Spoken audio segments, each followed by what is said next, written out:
ایک دن ایسا ہوا کہ زبیدہ اور ہارون رات کی چاندنی میں ٹہل رہے تھے. توجہ سے سنیے گا جو بات عرض کرنا چاہ رہا ہوں.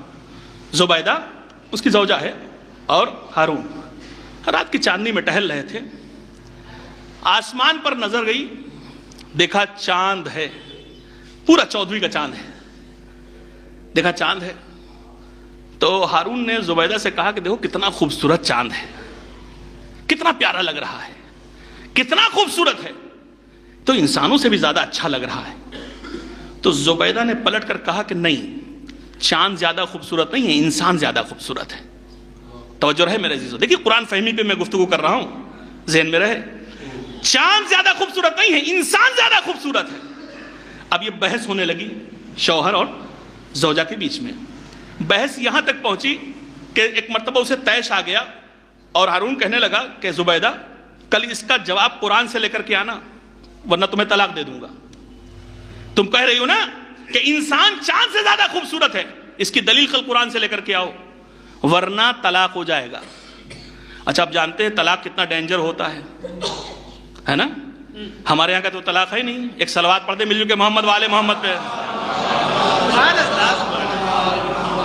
تو اب خطرہ زیادہ منڈلانے لگا سر پہ کہ بھائی طلاق ہو جائے گا. اچھا تو اب صبح ہوئی تو دربار سجا, تو میں نے پھر ابھی تھوڑی دیر پہلے ہی درباری ملاؤں کے بارے میں عرض کیا تھا, پھر عرض کر رہا ہوں. درباری ملا بیٹھے ہوئے تھے, ہارون نے پوچھا کہ رات میں ایسی سی بحث ہوئی ہے اور میری زوجہ کہتی ہے کہ انسان خوبصورت ہے, میں کہتا ہوں چاند خوبصورت ہے, انسان سے زیادہ چاند خوبصورت ہے. تو تم بتاؤ قرآن سے ہے کوئی دلیل؟ اگر دلیل نہ ملی تو میں اپنی زوجہ کو طلاق دے دوں گا. اب سارے درباری ملا ایک دوسرے کا منہ دیکھنے لگے, کہنے لگے حضور کچھ اجازت دیجئے, کل تک کی کچھ اجازت دیجئے, ہم لوگ دیکھیں قرآن تلاش کریں, حدیث تلاش کریں.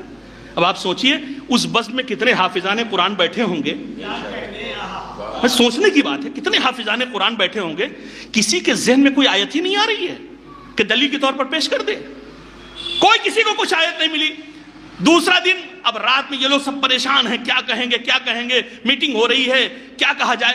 انہوں نے سوچا بھیا طلاق ہو رہا ہے تو ہو جائے, ہماری نوکری بچ جائے, ہم کہہ دیں گے حضرت جیسا آپ فرما رہے ہیں بس ویسے ہی صحیح ہے, چاند خوبصورت ہے انسان خوبصورت نہیں ہے. پوری توجہ چاہ رہا ہوں.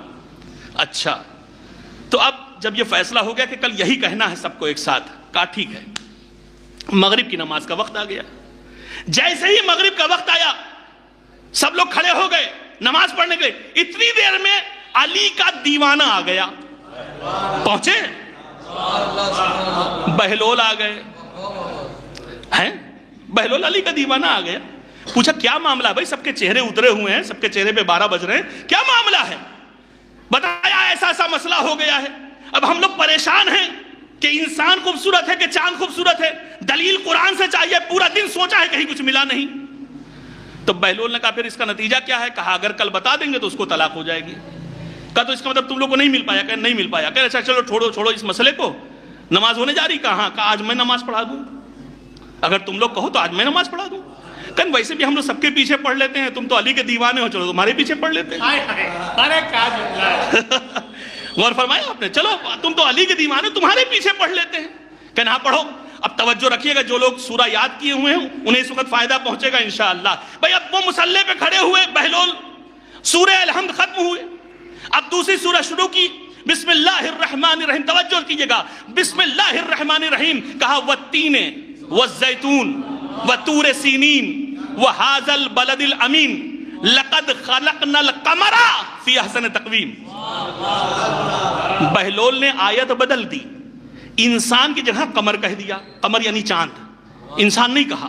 کہا لقد خلقنا القمر فی احسن تقویم. اب جیسے ہی کہا پیچھے حافظان قرآن کھڑے تھے, لقمہ دیا, انسان فی احسن تقویم. پھر انہوں نے شروع کیا والتین والزیتون وطور سینین وہذا البلد الامین لقد خلقنا القمر فی احسن تقویم. پھر قمر کہا, پھر پیچھے سے لقمہ ملا, لقد خلقنا الانسان فی احسن تقویم. جب 3 مرتبہ یہی ہوا تو بہلول نے چہرہ گھمایا, قرآن میں تو لکھا ہے انسان خوبصورت ہے,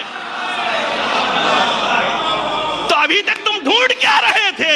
صلوات پڑھ دے محمد والے.